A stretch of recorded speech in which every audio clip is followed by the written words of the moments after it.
நல்லது பண்றதுக்கு அரசியலுக்கு வாங்கடா, கொள்ளை அடிக்கிறது கொலை பண்றதுக்கு அரசியலுக்கு. ஆர்ஜே பாலாஜி டைரக்ஷன்ல கருப்பு படம் இப்போ சக்சஸ்ஃபுல்லா தியேட்டர்ல ரன் ஆயிட்டு இருக்கு.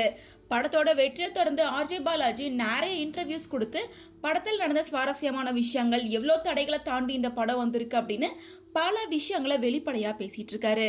அப்படிதான் ரீசெண்ட் இன்டர்வியூல படத்துல ஆடியோ பத்தி குறித்து பல விஷயங்களை வெளிப்படையா பேசியிருக்காரு.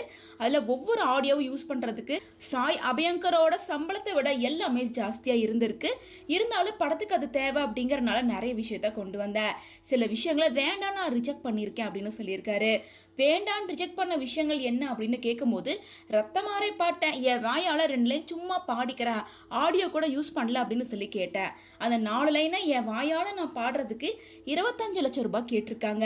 அந்த 4 லைனுக்கு அவ்வளோ பணம் கொடுக்கணும் அப்படின்ற அவசியம் எனக்கு கிடையாது அப்படின்னு சொல்லிட்டு அந்த பாட்டை வேற வேற மாதிரி மாற்றி மாற்றி போட்டு பாடிட்டு போயிட்டேன் அப்படின்னு ஆர்ஜே பாலாஜி சொல்லியிருந்தாரு. ஸோ ஆர்ஜே பாலாஜியோட இந்த இன்டர்வியூ சோஷியல் மீடியாவில் வைரல் ஆனதுக்கு அப்புறமா விக்னேஸ்வர் நயன்தாரா தரப்புல இருந்து இப்படி நாங்கள் எக்ஸ்பெக்ட் பண்ணவே இல்லை அப்படின்ற மாதிரி ஆர்ஜே பாலாஜி சொல்ல வரார் அப்படின்னு சொல்லிட்டு நயன்தாராவோட இந்த செயல் கண்டிக்கத்தக்கது அப்படின்னு சொல்லி பலருமே நயன்தாராவுக்கு எதிராக அவங்களோட கண்டனங்களை திருப்பியிருக்காங்க. அதாவது நயன்தாரா இதுக்கு முன்னாடி அவங்களோட வெட்டிங் ஆல்பம்ல 3 செகண்ட் கிளிப்பிங்ஸை யூஸ் பண்ணுறதுக்கு தனுஷ் பணம் கேட்குறாரு அப்படின்னு சொல்லி பெரிய சர்ச்சையை கிளப்பியிருந்தாங்க. மேலும் ஒரு பெரிய ஸ்டேட்மெண்ட்டை ரிலீஸ் பண்ணி அந்த டைமில் கோர்ட்டு கேஸ் அப்படின்னு இது சோஷியல் மீடியாவில் பேசு பொருளாக மாறி இருந்தது.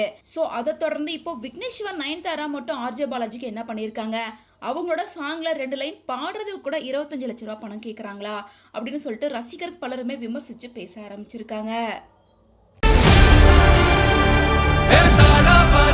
மக்களுக்கு நல்லது பண்றதுக்கு அரசியலுக்கு வாங்கடா, கொள்ளை அடிக்கிறது கொலை பண்றதுக்கு அரசியல்.